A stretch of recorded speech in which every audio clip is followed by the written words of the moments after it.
Checking back from last week's Mystery Hopper, I can reveal it was Stardust Brewery. If you got it right, comment below. We're going to be joined with Ben and our Faram John for our next 5 minutes with Faram. So I'm Ben. This is Stardust Brewery.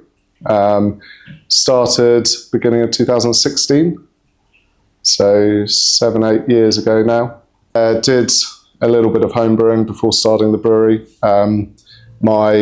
Had some family in food manufacturing stuff, so there was a little bit of connection to the industry and starting businesses. So that's really where the idea came from. Me, my dad, brother, we all love our beer.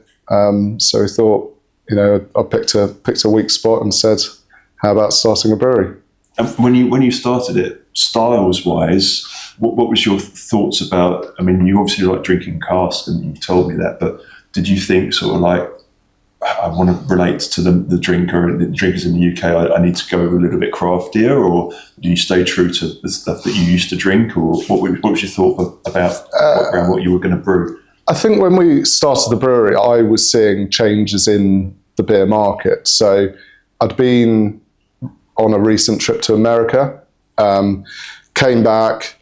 You go into London, and I thought, some of this American influence is rubbing off over here. Some of it had already happened. There's probably we're probably the back end of a craft beer wave, but there was still a lot of influence coming over, and I think there was still a lot of maybe the less passionate drinkers that hadn't really discovered the beer market, and there was still ongoing push to up craft beer. So traditional beers, your bitters, your best bitters, your stouts. I was a fan of those, but also I think the thing that really became my favourite style of beer was your pale ales and your more American style hopped pales.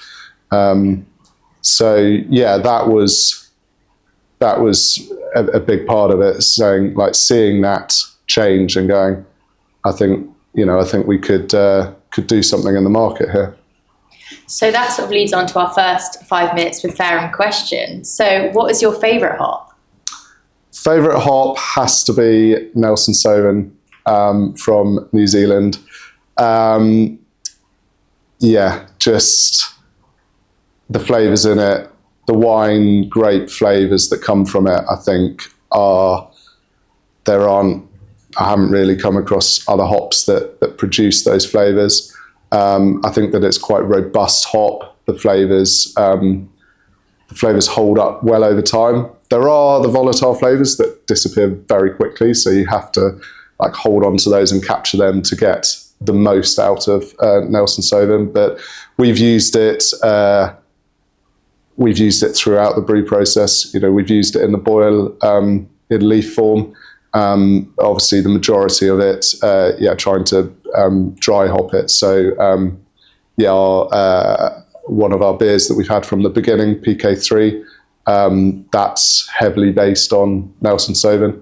We also actually, last year, we did our first proper solo hop beer, and it was called Nelson Solo. Took a lot for me to trust a hop to do all of it in one hop, but that was it, and it was it went down very well. It was good beer. Amazing hop. So what's your favourite beer? It can be yours or another one, or you could do a favourite beer that you've brewed and then another one that you haven't. It changes, and I think it has to. As brewing the beers, it changes as batches come out. Really, that's not a very good solid answer there. Really, no, fair enough. Yeah, it does. It changes a little bit seasonally as well. At the minute, as I say, I do naturally draw towards hoppy pale beers. So 4 to 5.5% is my range that I see myself naturally swaying towards. It's why we've got our like Optic Pale at 4.2 and our new series, our Whip series at 5%. So that's really me just going, this is the style of beer I like. But when we actually, now we brew our stout all year round, but when it was only seasonal, when we would first brew that in the autumn, I would be drawn to that. And there's also probably drink more bitters across the winter. I think moving target, changing target as we all strive to that perfect beer that doesn't exist and has never been brewed, but we keep trying to find it. Good to hear you do a stout all year round as well. It's good. Yeah, a lot of producers will focus on pales in the summer months, but you do still get pubs wanting dark beer in the summer months. Yeah, it's been popular for us. Do you have a favourite pub in the world? My favourite pub currently, it's another thing that could change, is the Fox and Hounds in Caversham, Reading. The number of times I've been in that pub and I've looked across the handles, I've been in the pub for sort of 2 or 3 drinks and I've looked across the pump clips and I've gone, oh, I want to try that, I want to try that, I want to try that. And there's more beers that I want to try than I'm there for. Yeah. And I think that is a good sign. That's a sign of a good pub. Yeah, for sure. Fantastic. What's one item in the brewery that you couldn't live without? My handheld temperature probe. It does everything. Your lifeline. It can measure temperature everywhere. If this broke, we wouldn't know what temperatures are doing anywhere. This is a very vital bit of kit. Oh, great. Love that. Got the props as well. And it was as well. Yeah, brilliant. It's there, yeah. If you weren't in the brewing industry, what would you be doing? So my background's engineering. What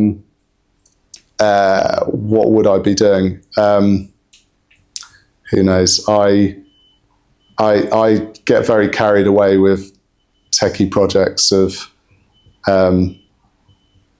websites or building machinery and things of that ilk. So I'd probably be trying to build something. Were you the person that made the label machine out there? There's a canning line as well. We've made our own canning machine. The label machine is sort of 2 machines put together. Very impressive. Yeah, there's quite a few. The cask washer was that was a combination of my dad and me. But it's got pros and cons. All of the kit means that because it's built by us, we can adjust it and tweak it how we want. But there's also a lot of teething issues that mean mean a lot of wastage. Made it, so you can figure out how you put it together. It's a bit easier to find the problem. Yeah. Hopefully. Yes, we can find the problem, but the issue is too many problems. Right, yeah. But no, we're getting there. We're getting there. That's sort of where my hobbies and job cross over a bit. Yeah, cool. Who's your biggest inspiration in brewing? Who got you into brewing? I know you sort of briefly mentioned that as a family, you've always liked beer. I don't necessarily have one person or anybody like that I've, probably because I've not met them, but there's definitely certain breweries that inspire me.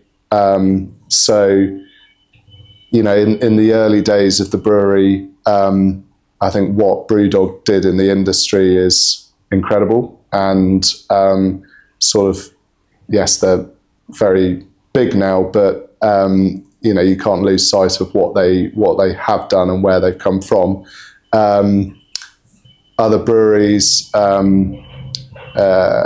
Verdant is one that keeps catching my eye, and I think their recent expansion and their new brewery is very impressive and very idolized by myself, I guess. Oh, that's good.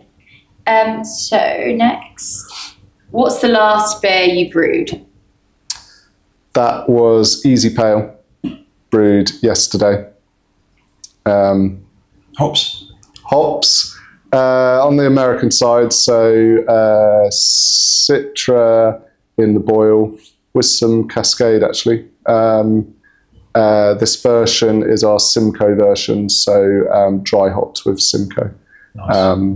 3.8%, so an easygoing beer, but one of our better sellers. And then Fuggles or Golding? Fuggles, I think. Yeah. We tend to use the two together. A lot of our English bitter, Red Rocket, Just Stout. I think they've both got Fuggles and East Kent Goldings. If you ask me Fuggles or East Kent Goldings, I might have said East Kent Goldings. But Fuggles. Yeah, I think years ago there were some beers that were more like heavily focused on Fuggles as like a single hop, and I remember having some good evenings on those beers. So. Sorry. No. So I was just going to say they're both amazing varieties in their own right, and you can brew so many different styles with both. It's quite a divisive question, actually. It's yeah. Here to create drama, John. Yeah, absolutely. Fights breaking out. Yeah. So then my final question is, what's next for you in the industry? So we're still growing. Keep trying to grow. Keep pushing. We spoke earlier about the different markets: the cask market, the keg market, can market. So we're pushing. We don't want to lose sight of any of them, but we're pushing our cans a little bit more, trying to expand our radius, our local delivery area, and then trying to get in touch with more distributors. I think it's important to do a bit of everything and be quite diverse, because that's how we can build. We try and keep it that way. Try and keep all our different lines and different products going to please as many people as possible, which can be a bit difficult. But just keep expanding, keep pushing, keep buying tanks. Yeah. Keep squeezing them in. Keep finding more space to put barrels. Keep buying barrels. It's non-stop cycle, really. Great. Well, that's the end of my question. So, if John, take over. Can I just ask a question about? Because I remember us exchanging a few emails. I joined in 2019, Faram's, and in my early months, I remember exchanging a couple of emails with you, and then the pandemic hit. So your business was still very young at that stage as well when the pandemic came along. I was going to say, how did you find it? Because it was horrendous. But from a business point of view, did you manage to? You obviously managed to survive, but how did you manage to survive?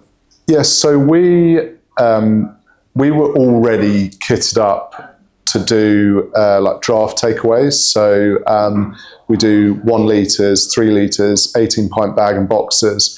We already had those suppliers, those materials. We had the pricing. Those were products that we sold. It was probably somewhere between 10 and 20% of our business, and 80% was pub trade. That switch round. So probably 80+% of our business became takeaway, 1 litres, 3 litres. We hadn't got our website at that point when the pandemic hit, or hadn't got our web shop. That had to be finished very quickly. I think I basically hid myself away for 2 days to get that, just launch the website. And sure enough, the response was huge. We were driving around all over the place, and obviously it's very time consuming making the decanting all the beer into 1 litres, 3 litres. But we were basically doing anything we could. So There was a handful of local pubs that were doing like takeaway meals and stuff as well, and we formed good relationships with them. So they would, do fish and chips on a Friday, and you could also have a 1 litre of beer. So yeah, there were local pubs that still helped shift some beer. Our website became very important. We put in a lot of work, and it was hard work, long hours. We didn't, obviously being a small team, very flexible as well.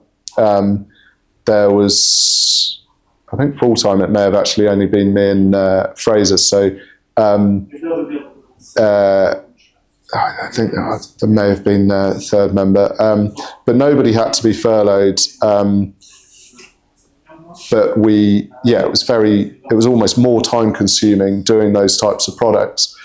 When I look back at it, the figures compared to other years, there was basically no growth. Whereas, as I said before, we are still growing. So that year was very flat. But yeah, we survived, and I think that was that was really the objective through that time. Did you find you got closer to the community as well, for the fact that you were having to do so much legwork to get beer to the people that really wanted to drink it? Yes, I mean, definitely. The pubs, staying in touch with the pubs, and as I say, the ones that we were doing some takeaway stuff with, we did, coming out of it, they were very good customers of ours, and we had good relationships there. The sort of direct trade, I mean, we still do it, but it's it's dropped right off the traffic through our website. But again, we have formed some very good customers that still buy weekly or bi-weekly, get regular sort of household deliveries or collections from us. So again, it's part of the different areas of the market, and I feel it's important to build them all. We can't turn our back on our local customers and direct trade, but at the same time we need to be supplying the pubs, and it's fitting all the pieces together. Yeah. Obviously the pandemic just swayed all those proportions very differently. Fantastic. I know it wasn't a growth year, but to be still trading is just commendable, and it took a huge amount of work, so fair play. Yeah, I think it's times which we don't want to go back to. I don't think anybody wants to go back to. And I think it's still affected the industry. There are still some effects of the pandemic on the industry. But yeah, let's not go back there. No, never again. Hopefully, never again. Yeah. I think that's it from me. Yeah. Well, great. Thank you very much. No problem. Appreciate having this chat. It's really good. Yeah. Thanks, Ben. No problem. Very kind of Thank you. Yeah. Ooh. Fabulous.